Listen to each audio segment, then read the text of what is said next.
She had no shoes. She had no name anyone cared to remember. They just called her Orphan. Amara lived under the broken bridge near the old marketplace. She was 9 years old, skin burned by the sun, stomach often empty, but her heart, somehow, still soft. Each morning, before the vendors arrived, Amara swept dust from their stalls, hoping they'd leave her a crumb or a coin. Most ignored her, until one morning, something happened. A black car swerved off the road just past the bridge. It hit a bump and rolled, hard. Amara ran toward the wreck. Inside, she saw a pregnant woman, motionless, blood seeping down her legs and staining the seat. Her eyes fluttered. "Help! My baby!" No one else was around. Amara didn't know what to do. She'd never been inside a car. She didn't know how to use a phone. She didn't know this woman's name, but she knew blood meant danger. She pulled the door open with both hands. It creaked and groaned. "Don't sleep," Amara whispered, wiping the woman's forehead with her scarf. "Please don't sleep." The woman groaned again. Amara remembered a clinic, not far, past the market and 2 bends through the slum. Without thinking, she screamed until her voice cracked, hoping someone would come. Nobody came. So she picked up a broken mirror from the wreck, caught the sunlight, and waved it at the road. That's when a motorcycle slowed down. A man jumped off. He froze when he saw the blood. "Who did this?" "I don't know," Amara said. "Please, help her." The man looked between the woman and the orphan, and something changed in his face. "You saved her," he said. But Amara didn't answer. She was looking at the woman again, and the necklace around her neck.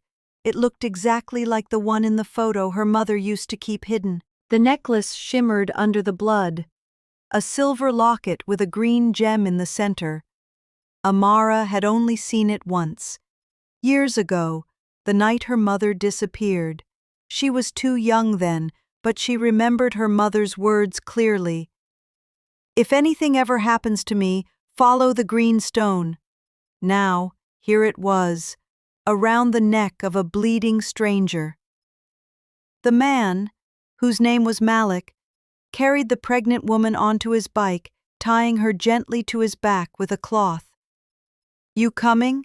he asked Amara. She nodded. They raced to the clinic. Nurses rushed out as soon as they saw the blood. One of them, Nurse Binta, recognized the woman immediately. "That's Madam Layla. She owns the textile company on Hill Road." Madam Layla. That name meant money, power, and problems. "She needs emergency care," Binta said, "and a blood donor. Her type is rare." Amara stepped forward. "Take mine." Binta raised an eyebrow. "You're a child." "I'm all she has right now." A moment of hesitation. Then Binta nodded. The test was done. Shock filled the nurse's face. "She's a match." Amara was laid next to Layla. As her blood began to flow into the woman's veins, a strange warmth filled the room. Layla stirred, then whispered one word. "Zara." Everyone paused, but Amara just stared at her, because that was her mother's name.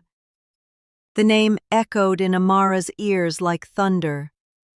Zara, her mother's name, the one no one ever said out loud anymore. The name that got her slapped if she asked about it at the orphan shelter. The name the nun said to forget if you want peace. And now this rich woman, Madam Layla, had whispered it while half-conscious and bleeding. Amara couldn't move. She couldn't even blink. Later that evening, as Layla lay resting in the clinic, Malik brought Amara food, soft bread and stew.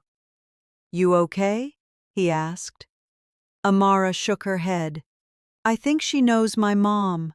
Malik sat beside her. "What happened to your mom?" "She left," One night, men came. There was shouting. She pushed me under the bed and told me not to make a sound. She paused. When I woke up, she was gone. Malik stayed quiet. Then he said, "You're brave. What you did today, that's not normal. That's special." In the next room, Nurse Binta was watching Layla. The bleeding had stopped, but her blood pressure kept rising. She mumbled in her sleep, names and numbers and fragments of memories. And one sentence repeated again and again, "They took my sister's child." Nurse Binta stepped out and called Malik aside. "Did she say anything to the girl?" Malik nodded. "She called her Zara." Binta's eyes narrowed. "She didn't say Zara. She said they took Zara's child." Malik froze. And in that instant, everything shifted. Because Amara might not just be the girl who saved Madame Layla.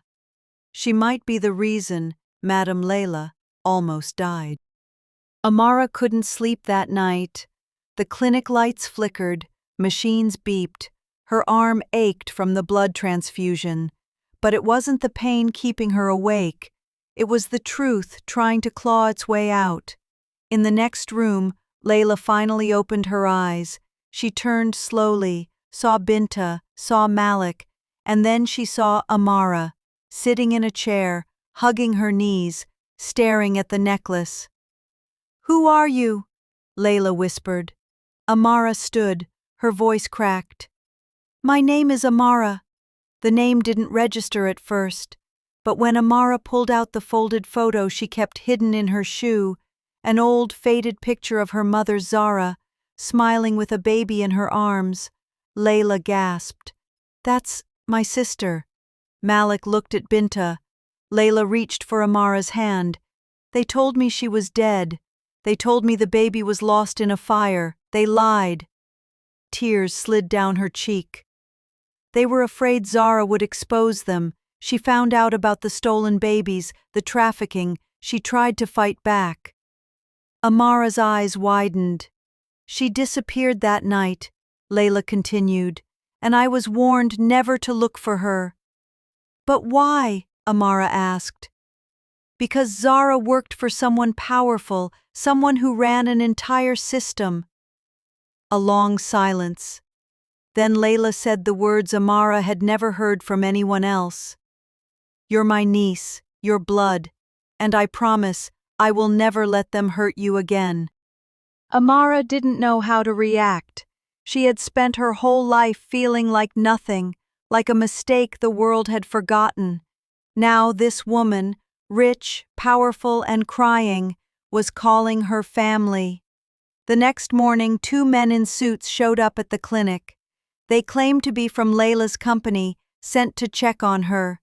But Layla's hands trembled when she saw them. "That's him," she whispered to Malik. "That's one of the men who came for Zara." Malik didn't hesitate. He stepped in front of Amara. "You're not seeing her. Leave." The taller man laughed. "You don't tell us what to do." Malik reached behind the counter and pulled out a metal rod. "You want to try me?" They backed away, but their eyes said one thing. It wasn't over. Layla knew they'd come again. So that night, she made a decision. She called her lawyer, changed her will, and filed an official declaration claiming Amara as her legal niece and sole heir, in case anything happened to her. "I couldn't save your mother," she said, holding Amara's face in her hands, "but I can protect you now." That same night, someone tried to break into the clinic, but Malik was ready. He chased them off before they even got through the gate. In the shadows, a phone rang. A voice answered. "She's still alive, and the girl, she's with her." The reply was cold. "Finish it, before it's too late." 3 days later, Layla and Amara were walking out of a bakery when a black van pulled up. 2 masked men jumped out. "Get in the van," one shouted, pointing a gun. Amara froze. Layla pushed her behind a car. But before the men could react, a loud siren pierced the air. Police. A swarm of officers surrounded them. "Drop your weapons!" The men hesitated. That's when Malik appeared from the crowd, holding up his phone. "I sent the footage to the police yesterday," he said. "Your faces, your car, everything." The men were arrested on the spot. Layla turned to Amara, still shaking. "It's over." But Amara looked at her with a storm in her eyes. "No, it's just beginning." She pressed play on her phone. A video started playing, showing one of the arrested men talking to someone in an office. It was Layla's own brother. He had planned it all: the threats, the kidnapping, even Zara's death. He wanted the family's empire for himself. Layla collapsed into a chair. "I trusted him with everything." Amara helped her up. "Now, you trust me. I'll handle the rest." 2 weeks later, Layla's brother was arrested. The entire country was shaken by the scandal. And Amara? She became the youngest executive director in the company's history. Malik stayed by her side, silent but strong. And Layla, broken but healing, finally smiled again. "You're not just your mother's daughter," she told Amara. "You're my legacy too." Amara looked at her, tears in her eyes. "No more hiding, no more pain. From now on, I rise." If this story moved you even a little, hit the subscribe button. There's more coming, and you won't want to miss it.